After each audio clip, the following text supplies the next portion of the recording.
चलता रहूँगा पथ पर, चलने में माहिर बन जाऊँगा। या तो मंजिल मिल जाएगी या अच्छा मुसाफिर बन जाऊँगा। साथियों नमस्कार, मैं हूं श्रवण और आप देख रहे हैं पेंशन प्रहरी। जब संघर्ष कोई व्यक्ति करता है तो वाकई रास्ते में अनेक कठिनाइयां आती हैं और या तो उसको मंजिल मिलती है या उसके अनुभव में वृद्धि होती है।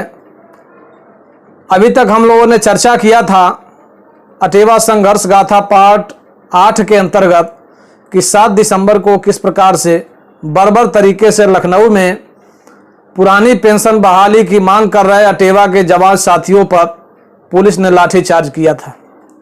इस लाठीचार्ज में हमारे एक शिक्षक साथी डॉक्टर राम आशीष सिंह शहीद हो गए और इसकी खबर जैसे ही पूरे देश में फैली, लोगों में आक्रोश व्याप्त हो गया। पूरे देश भर के पेंशन विहीन इस मुद्दे पर मुखर होने लगे, सरकार की आलोचना होने लगी, जगह जगह विरोध होने लगा कि अपना हक मांगने के लिए इकट्ठा हुए शिक्षकों पर इस तरह से बर्बर लाठीचार्ज करना अन्यायपूर्ण है। और इसके लिए लोगों ने अपने अपने तरीके से सोशल मीडिया के माध्यम से विरोध प्रदर्शन शुरू किया। जैसे जैसे समय आगे बढ़ा, 2017 के प्रारंभ में अटेवा के संघर्षों की गूंज पूरे देश में सुनाई देने लगी। विजय कुमार बंधु के द्वारा पुरानी पेंशन बहाली के लिए दिए जा रहे तर्कों ने भी सभी को सोचने पर मजबूर किया। उस समय कुछ प्रदेशों में एनपीएस के खिलाफ पेंशन विहीनों द्वारा अपने अपने प्रदेश में भी पुरानी पेंशन बहाली की मांग किया जाने लगा था। फरवरी 2017 में तेलंगाना से बंधु जी के पास एक फोन आया कि सर, हैदराबाद में पुरानी पेंशन बहाली के लिए एक सम्मेलन का आयोजन हो रहा है और इस सम्मेलन में आप मुख्य अतिथि के रूप में अगर शामिल हों तो बहुत ही अच्छा रहेगा।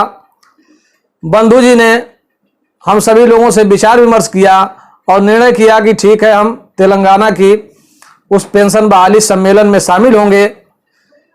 दिन था 26 फरवरी 2017 का।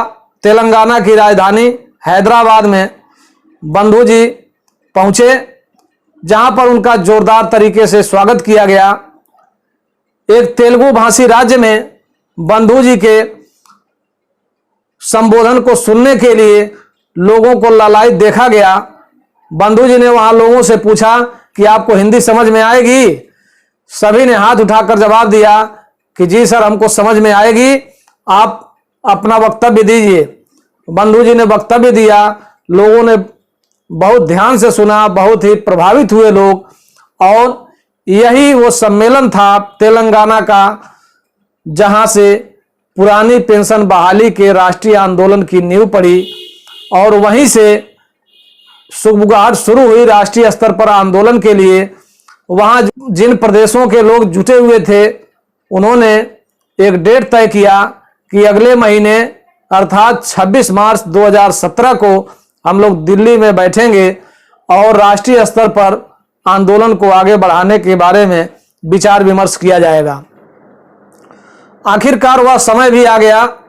26 मार्च 2017 को दिल्ली में 7 राज्यों के जो पेंशन विहीन नेतृत्वकर्ता थे, जिसमें उत्तर प्रदेश से श्री विजय कुमार बंधु जी, तेलंगाना से श्री स्थिति प्रजन्ना जी, हिमाचल से श्री नरेश ठाकुर जी, पंजाब से श्री सुखजीत सिंह जी, आंध्र प्रदेश से रामानुज पलेला जी और कर्नाटक से श्री बी शांताराम जी तथा महाराष्ट्र से बितेश खांडेकर जी इस बैठक में शामिल हुए।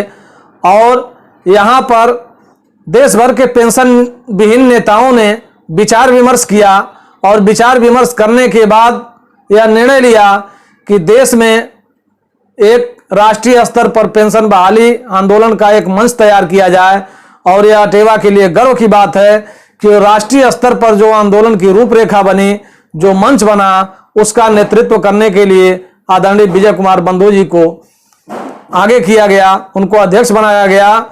सर्वसम्मति से वहां अध्यक्ष नियुक्त हुए और ये आंदोलन वहां से राष्ट्रीय स्तर पर अपना स्वरूप ले लिया।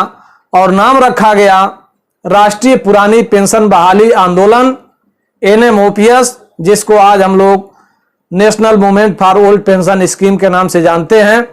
और लगातार ये आंदोलन भी आपके बीच में कर रहा है। बंधु जी के नेतृत्व का ही यह कमाल है कि 7 राज्यों से शुरू हुआ यह सफर आज देश के सभी राज्यों तक पहुंच चुका है। देश का सबसे बड़ा विभाग रेलवे NMOPS के साथ है। केंद्रीय स्तर से राज्य स्तर तक का कोई ऐसा विभाग एवं कर्मचारी नहीं है जो NMOPS से न जुड़ा हो। आजादी के बाद यह पहला मौका है जब पूरे देश का कर्मचारी, पूरे देश का शिक्षक एक मंच पर एक साथ एक मुद्दे के लिए इकट्ठा हुआ हो। ऐसा नजारा आजादी के समय ही देखा गया था, जब आजादी के लिए पूरे देश के लोग एक मंच पर आए थे और एक स्वर में एक साथ अंग्रेजों का विरोध कर रहे थे और मुद्दा एक था, देश की आजादी। ये पहली बार आजादी के बाद हुआ है। देश भर का शिक्षक और कर्मचारी कभी भी एक मंच पर नहीं आया। ये पहला मौका है NMOPS के द्वारा पूरे देश के जो पेंशन विहीन शिक्षक हैं, कर्मचारी हैं, जिनकी संख्या लगभग 70 लाख से अधिक है, उनको एक मंच पर लाने का प्रयास हुआ है। और बंधु जी ने जो कमाल किया है, जो नेतृत्व क्षमता दिखाई है, वह काबिले तारीफ है। 7 राज्यों से शुरू हुआ यह सफर आज देश के हर राज्य तक पहुंचा है, हर विभाग तक पहुंचा है, हर पेंशन विहीन तक पहुंचा है। और आज हर विभाग में, हर मंच पर, हर जगह पुरानी पेंशन बहाली की चर्चा हो रही है, पुरानी पेंशन बहाली की मांग हो रही है। उसमें अटेवा का और विजय कुमार बंधु का बहुत ही बड़ा योगदान है। आजादी का आंदोलन जहां राजनीतिक स्वतंत्रता का आंदोलन था, वहीं पर पुरानी पेंशन बहाली का जो आंदोलन है वो बुढ़ापे के आर्थिक आजादी का आंदोलन है। और यह आर्थिक आजादी का मार्ग प्रशस्त करेगा, ऐसा मेरा पूर्ण विश्वास है। एक छोटा सा पौधा जो विजय कुमार बंधु ने अटेवा के रूप में लगाया था, आज वह NMOPS के रूप में एक बट वृक्ष बन चुका है। और NMOPS का विस्तार लगातार दिन 24 घंटे लगातार हो रहा है।